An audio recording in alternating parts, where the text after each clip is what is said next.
People who live in Washington State are among the most privileged in the country. The diversity of topography, weather, population, recreation, and industry make this a magnificent place to live. To experience this great variety of life, many Washington residents rely on Interstate 90, our most important east-west corridor.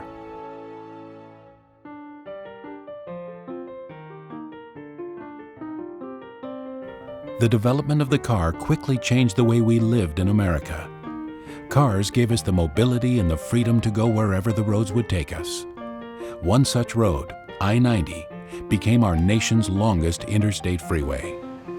Today it serves as a critical link, connecting Western Washington's large population and business centers with the farmlands, industries, and recreational areas of central and eastern Washington.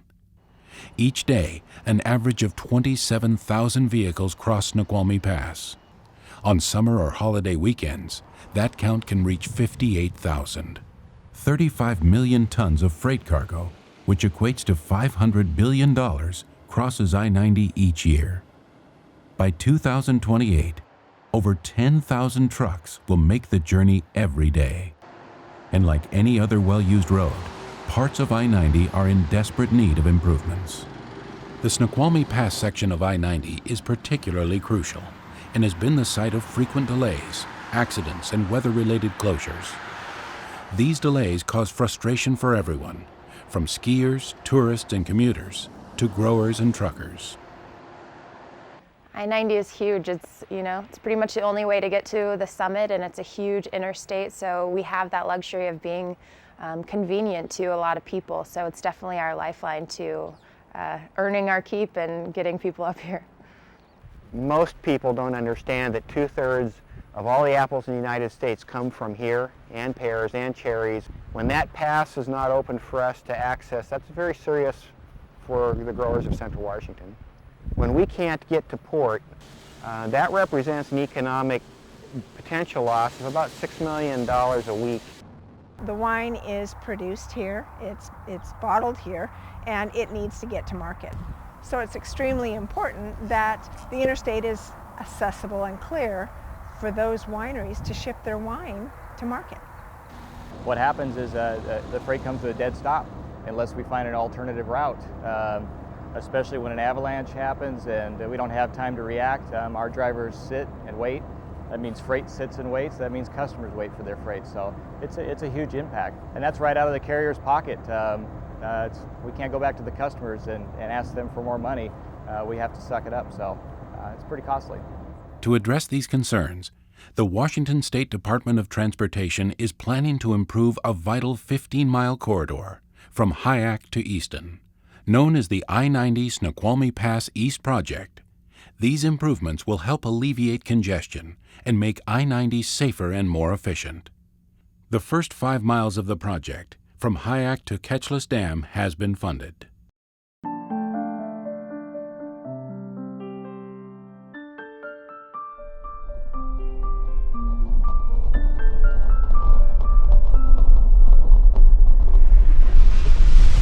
Improvements include addressing road closures due to avalanches. One of the main drivers of this project was to reduce road closures related to avalanche and avalanche control work. In this section of I-90, we see about 65 hours of road closure in the wintertime due to avalanches or avalanche-related control work.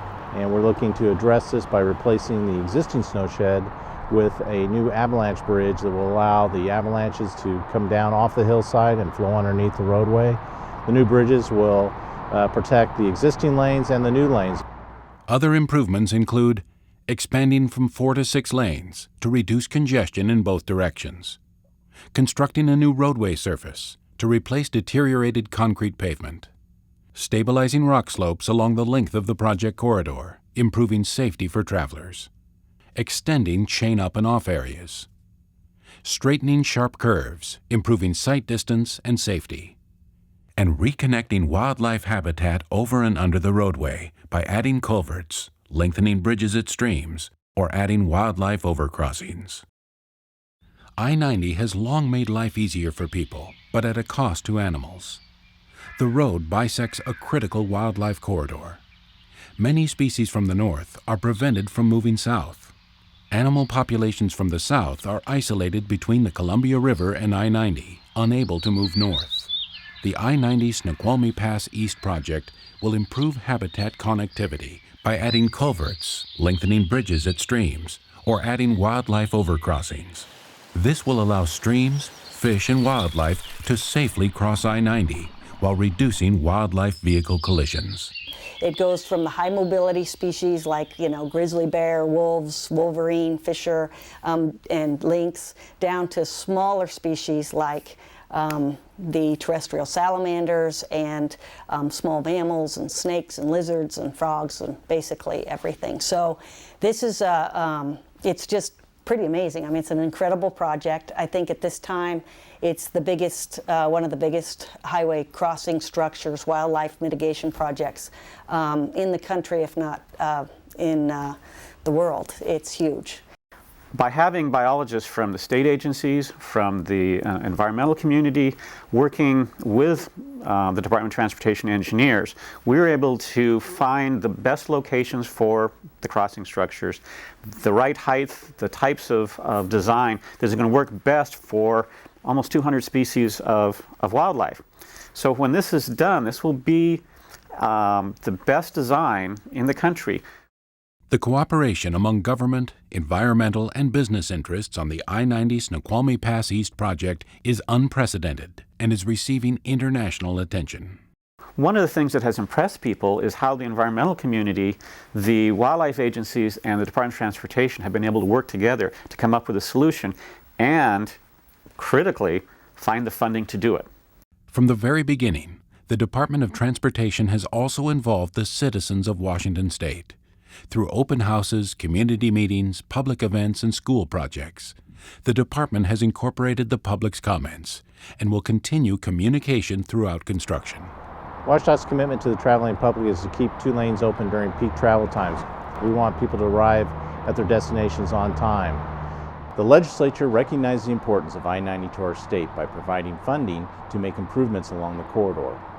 Additional funding is needed to extend the improvements to Easton.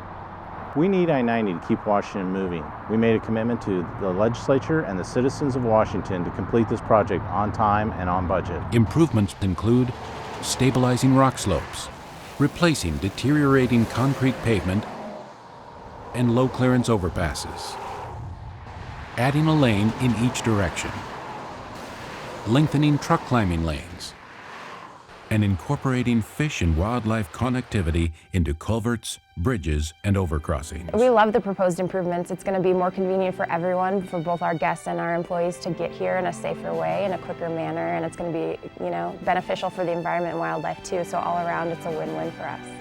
It'll be a major help to our company and the industry, and the Puget Sound area, and obviously Eastern Washington as well. I think all of the improvements that are going to keep that interstate moving, open, and traffic flowing is going to be good for all of the industries in the valley.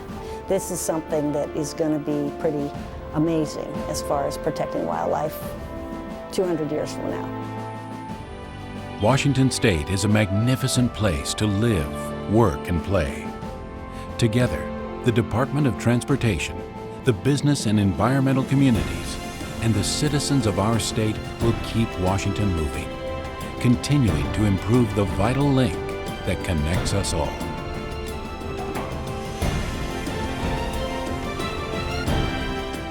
Whether you live west of the mountains or east of the mountains, I-90 is our lifeline. It's our lifeline. It's our lifeline.